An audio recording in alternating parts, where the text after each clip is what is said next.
उत्तरकाशी में भारी बारिश का सिलसिला जारी है। धराली गांव में बादल फटने से अब तक 4 लोगों की मौत हो चुकी है। 50 से ज्यादा लोग लापता हैं। उत्तरकाशी में 130 लोगों को सुरक्षित रेस्क्यू किया गया है। तो उत्तरकाशी में भारी बारिश का सिलसिला चल रहा है।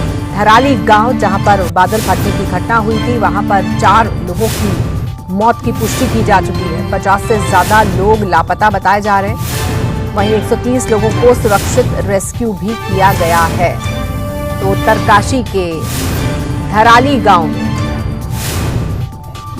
बादल फटने की घटना हुई थी। 4 लोगों की इसमें मौत हो चुकी है और 50 लोग लापता बताए जा रहे हैं। राहत और बचाव का काम वहां पर जारी है। तो जबरदस्त तबाही जो कि धराली गांव में देखने को मिली बादल फटने की घटना के बाद 130 लोगों को सुरक्षित रेस्क्यू किया गया है। जो लोग लापता हैं उनको तलाशने की कोशिश की जा रही है।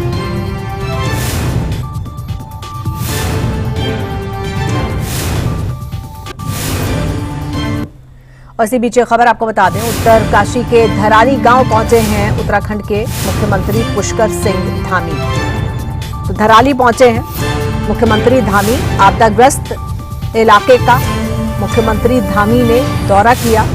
आपदा से हुए नुकसान का जायजा भी लिया। राहत और बचाव कार्य में जुटी हुई हैं एनडीआरएफ, एसडीआरएफ की टीमें। अब तक 130 लोगों को रेस्क्यू किया गया है। ये जानकारी मुख्यमंत्री धामी की तरफ से साझा की गई है।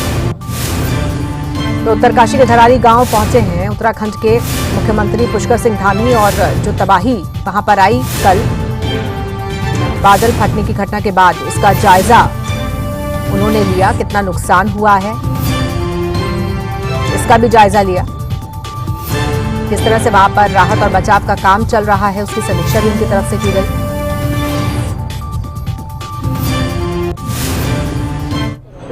कल धराली की आपदा आई है। उस आपदा में सभी एजेंसियां हमारी वहां पर काम कर रही है। सेना के लोग भी काम कर रहे हैं बचाव और राहत के काम में। आईटीबीपी भी लगी है, एनडीआरएफ, एसडीआरएफ और स्थानीय लोग, सभी लोग आगे आकर, हमारे जनप्रतिनिधि भी, सभी लोग बचाव के काम में लगे हैं।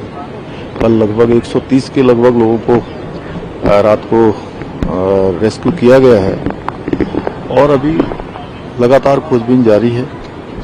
रास्ते में चूंकि काफी ज्यादा मौसम खराब होने के कारण से अनेक स्थानों पर मार्गों का जो संपर्क है वो कट गया है और कुछ पुल भी जो है क्षतिग्रस्त हो गए हैं। उसके कारण से वहां पर पहुंचना भी मुश्किल हो रहा है।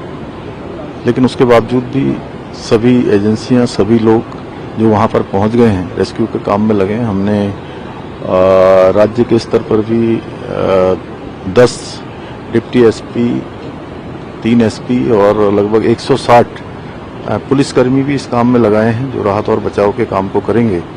इसी प्रकार से आपदा राहत का जो परिचालन केंद्र है देहरादून का, वो 24 घंटे काम कर रहा है, 24 घंटे समन्वय बना रहा है। वहाँ से 3 वरिष्ठ अधिकारी भी इस आपदा के लिए डिप्यूट किए गए हैं जो यहाँ पर पहले अपनी सेवा देकर गए हैं डीएम के रूप में या अन्य किसी जिम्मेदारी पर यहाँ पर रहे हैं। गृह सचिव श्री शैलेश बगोली को पूरे 24 घंटे के आपदा केंद्र का वहाँ पर समन्वय का काम उनके पास है। वो सभी से बात कर रहे हैं, सभी एजेंसियों से सभी प्रकार की आपदा प्रबंधन जो हमारा डिपार्टमेंट है वो सभी प्रकार के जो नए इक्विपमेंट्स हैं उनको उपलब्ध कराने का काम कर रहा है। सेना के हेलीकॉप्टर भी तैनात हैं। जैसे ही ये जो मौसम ठीक होता है तो वो सेना के हेलीकॉप्टरों से भी रेस्क्यू अभियान किया जाएगा। और इसी खबर पर और ज्यादा जानकारी के लिए आइए सीधे रुख करेंगे अपने संवाददाता देवांश पांडे का, जो कि इस वक्त हमारे साथ न्यूज रूम से जुड़ चुके हैं। देवांश, ताजा जानकारी इस पूरे मामले में क्या है? खुद मुख्यमंत्री वहां पर पहुंचे और हमने उनको कहते हुए सुना कि किस तरह से वहां पर राहत और बचाव का काम चल रहा है, लेकिन अभी लेटेस्ट इस मामले में क्या अपडेट है?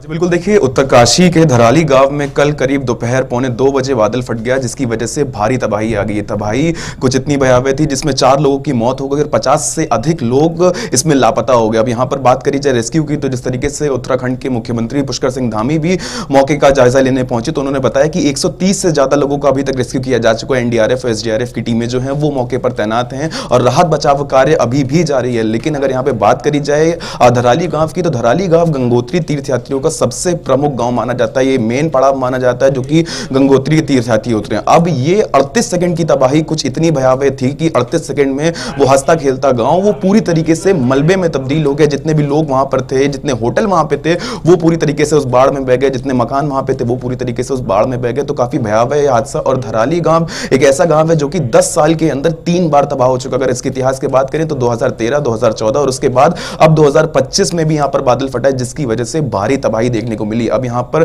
1500 साल पुराना एक कल्प केदार मंदिर था जो कि पूरी तरीके से इस बाढ़ में, इस मलबे में ध्वस्त हो गया है और उस मलबे के नीचे दब गया। तो काफी ज्यादा बड़ा नुकसान ये कहा जा सकता है, जिसमें 4 लोगों की मौत हो गई है, 50 से ज्यादा लोग अभी तक लापता हैं और 130 से ज्यादा लोगों का रेस्क्यू किया जा चुका है। जी बहुत शुक्रिया आपका देवांश इस जानकारी के लिए।